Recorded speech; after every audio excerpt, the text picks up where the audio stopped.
ಕಾಶ್ಮೀರದ ಪಹಲ್ಗಾಮ್ನಲ್ಲಿ ದಾಳಿ ನಡೆಸಿದ ಉಗ್ರರು ಈ ದಾಳಿ ನಡೆಸುವ ಸುಮಾರು 1 ವಾರದ ಮುನ್ನವೇ ಕಾಶ್ಮೀರವನ್ನ ತಲುಪಿದ್ರು ಎಂಬ ಮಾಹಿತಿ ಲಭ್ಯವಾಗಿದೆ. ಹೌದು, ಈ ವೇಳೆ ಕಾಶ್ಮೀರದ ಸ್ಥಳೀಯ ಉಗ್ರರು ಹಲವಾರು ಪ್ರವಾಸಿ ಸ್ಥಳಗಳಲ್ಲಿ ಸುತ್ತಾಡಿ ದಾಳಿಗೆ ಹೊಂಚು ಹಾಕಿದ್ದು, ಅಂತಿಮವಾಗಿ ಭದ್ರತೆ ಕಡಿಮೆ ಇದ್ದ ಕಾರಣ ಪಹಲ್ಗಾಮ್ನ ಬೈರಸನ್ ಕಣಿವೆಯನ್ನ ಭಯೋತ್ಪಾದಕ ದಾಳಿ ನಡೆಸಲು ಸರಿಯಾದ ಸ್ಥಳ ಎಂದು ಆಯ್ಕೆ ಮಾಡಿಕೊಂಡಿದ್ದಾರೆ ಎನ್ನಲಾಗಿದೆ. ಇದಕ್ಕೂ ಮುನ್ನ ಭಯೋತ್ಪಾದಕರು ಪಹಲ್ಗಾಮ್ನ ಎಲ್ಲಾ ಪ್ರಮುಖ ಪ್ರವಾಸಿ ತಾಣಗಳಾದ ಅರು ಕಣಿವೆ, ಬೇತಾಬ್ ಕಣಿವೆ ಮತ್ತು ಬೈರಸನ್ಗಳನ್ನು ವೀಕ್ಷಿಸಿದ್ರು. ಇಬ್ಬರು ಸ್ಥಳೀಯರು ಭಯೋತ್ಪಾದಕರು ದಾಳಿಗೆ ಸ್ಥಳಗಳನ್ನು ಹುಡುಕಾಡಿದ್ರೆ, ಉಳಿದ 5 ಪಾಕ್ ಉಗ್ರರು ನಂತರ ಬಂದು ಕೂಡಿಕೊಂಡಿದ್ದಾರೆ.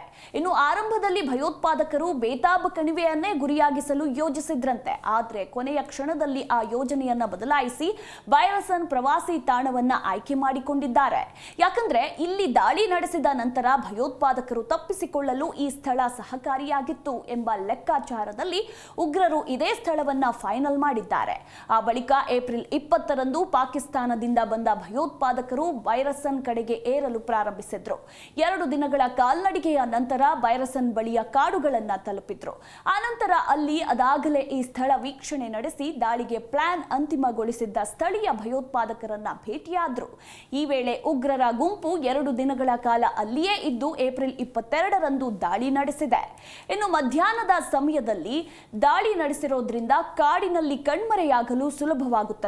ಕೆಲ ಸಮಯದಲ್ಲೇ ಸಂಜೆ ಕತ್ತಲು ಆವರಿಸುವ ಕಾರಣ ಉಗ್ರರು ರಾತ್ರಿಯಲ್ಲಿ ಕಾಡಿನ ಒಳಗೆ ನುಸುಳಿ ತಪ್ಪಿಸಿಕೊಳ್ಳಲು ಸುಲಭವಾಗುತ್ತದೆ ಅನ್ನೋ ಮಾಸ್ಟರ್ ಪ್ಲಾನ್ನೊಂದಿಗೆ ಈ ದಾಳಿಯನ್ನ ನಡೆಸಲಾಗಿದೆ.